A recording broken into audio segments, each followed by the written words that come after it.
जब जंगल सांस लेता है, जब धरती की धड़कन सुनाई देती है और जब इंसान खुद को प्रकृति से अलग नहीं, उसका हिस्सा समझने लगता है, तब जन्म लेती है वो कहानी जो इंसान और उसकी जड़ों के बीच के रिश्ते को फिर से जिंदा करती है। और SSMB 29 में महेश बाबू उस रिश्ते का सबसे पवित्र चेहरा बनकर उभरते हैं।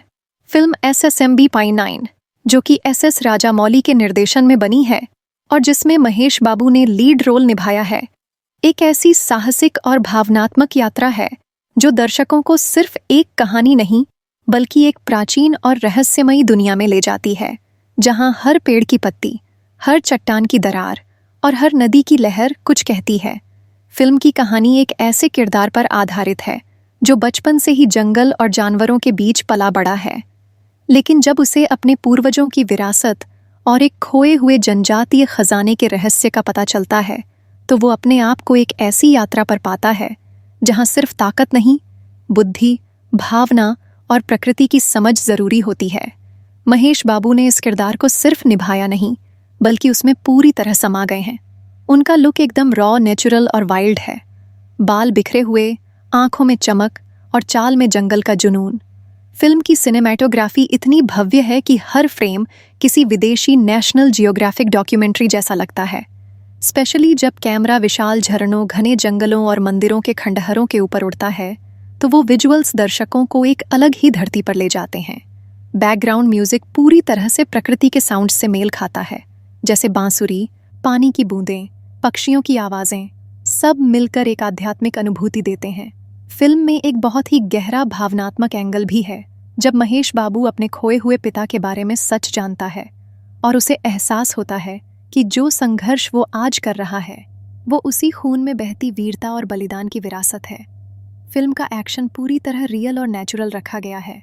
तलवारों, तीर कमान, जाल और हाथों से लड़ाई, यानी कोई ओवर द टॉप VFX नहीं, बल्कि रॉ पावर और जंगल की चालाकी। महेश बाबू के ट्रेनिंग सीन्स, पेड़ पर चढ़ना, नदी पार करना, जंगली जानवरों से बचना, सब कुछ इतना रियल है कि दर्शक सांस रोके देखते हैं। फिल्म की स्क्रिप्ट में रहस्य और रोमांच का अद्भुत संतुलन है। हर 20 मिनट में कोई नई जानकारी, कोई नया प्रतीक और कोई नई चुनौती सामने आती है, जिससे फिल्म बोर नहीं होने देती।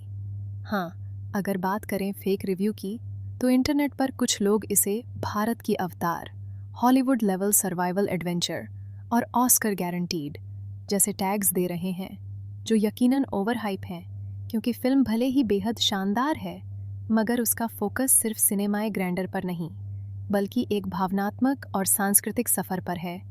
असलियत में फिल्म एक ऐसे हीरो की है जो जंगल के जरिए अपने आत्मा से जुड़ता है, अपनी पहचान पाता है और एक ऐसी लड़ाई लड़ता है जो सिर्फ धन या विरासत की नहीं, बल्कि अपने अस्तित्व और प्रकृति की रक्षा की लड़ाई है। कुछ लोग कह सकते हैं कि फिल्म का पेस थोड़ा स्लो है, मगर उस धीमेपन में भी एक शांति और रहस्य है जो स्क्रीन से बंधे रखता है। नायिका का किरदार बहुत ही सीमित मगर संवेदनशील है, जो महेश बाबू को उसकी मानवता की याद दिलाती है। कुछ संवाद इतने गहरे हैं, जैसे धरती हमारी माँ नहीं, हमारा आईना है, जितना साफ हम होंगे उतनी ही वो मुस्कुराएगी। ये लाइनें फिल्म के थीम को दर्शाती हैं।